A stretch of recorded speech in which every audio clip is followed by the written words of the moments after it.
Hello everyone, I am Manisha. I'm here to talk about an incident which happened with me recently. My son, Daivik, is very fond of listening to stories, and it is a custom that every evening we read a story for him. So one of these days I was reading a story from Panchatanthra, and it actually took me to another level of thinking, and I thought, okay, I should make a video about it so that you also understand what it is all about.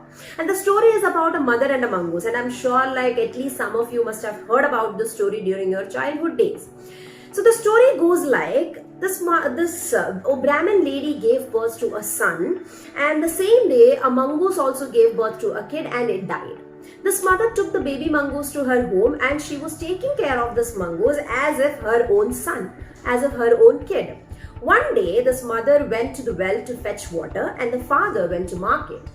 That time the mongoose and the baby was alone at home.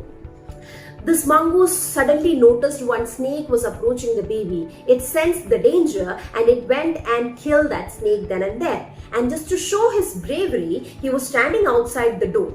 When the mother came, she suddenly saw blood all over Mangoose's face, and she thought that this mongoose killed her baby. She just dropped that full pot with water on the mongoose's head and killed the mongoose and rushed inside the house just to see that her son is safe and a snake is killed. The mother felt so bad about her judgmental behavior.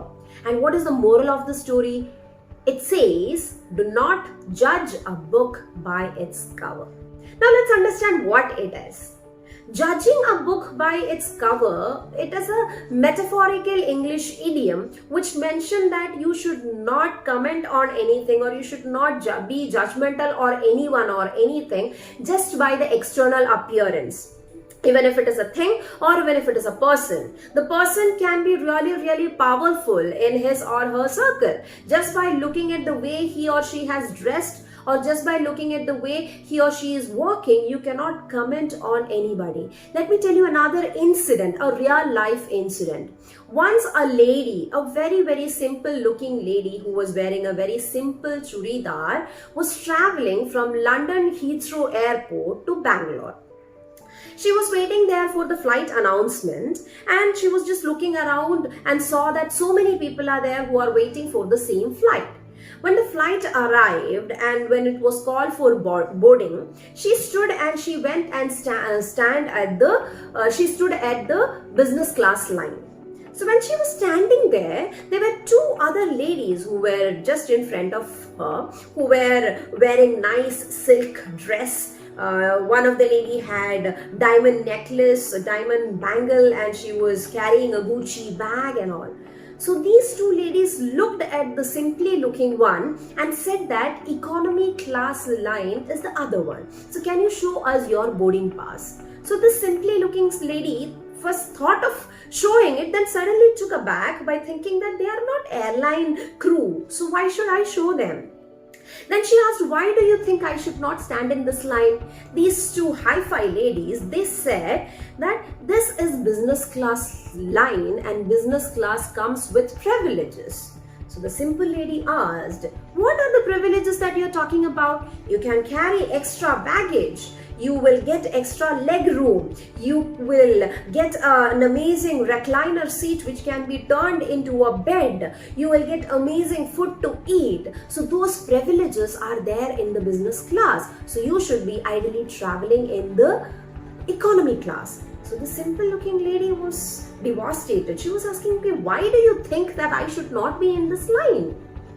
Now, that is where the appearance came in place. Why? Because the other two ladies were finely dressed, carrying expensive things, holding expensive bag, and the simple lady was just wearing a very simple salwar kameez, which made the impression. But after some days, these two hi-fi ladies understood who the simple looking lady was. And I'm sure by now you must have understood who she is. She is none other than chairman of Infosys, Mrs. Sudha Murthy, who is the philanthropist and a famous person in India right now. So do you think just by looking her appearance, the way she dress up, you can judge her? No. This is exactly what happens with us as well. When somebody talks about something to us, we will not understand the entire story and just pass our judgmental comments.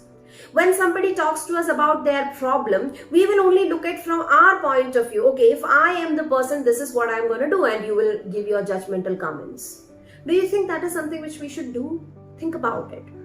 No, that is simply being judgmental and covering, judging something by its cover. That is not we are supposed to do. Your personality, your dressing, your way of eating food, or your way of walking, it is not going to describe your personality. Your personality is completely described by the way you behave with others. That is not something which is external. That is completely your inner quality which should come within.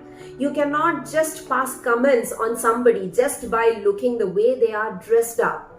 Why? Because this person could be someone who has got very, very strong hold in his or her community. How will we know about it? At times we does this. We just look at something like, okay, no, I don't even want to use it. Why? Because it is not looking that great. That is being judgmental. So guys, I must tell you that whenever you are taking a decision, whenever you are talking about someone, whenever you are going to do something, make sure that you do a 360-degree analysis before passing a comment. Now, what is this 360-degree analysis? 360-degree analysis is understanding from all the sides. It is not just your point of view. It is yours as well as it is others. It is from you are thinking as you are thinking as the other person, you are thinking as a third person, and you are thinking as a completely stranger who must have heard about this incident from somewhere. That is what we call as 360-degree analysis, and make judgments or decide on something only after doing that. Otherwise, you are not actually doing justice. In place of that, you are ruining an opportunity to understand a fellow being who is with you. So, from now onwards, do not judge a book by its cover. Make sure you open it, you read it, and then pass a comment on how wonderful the book is. Okay? So thank you everybody, and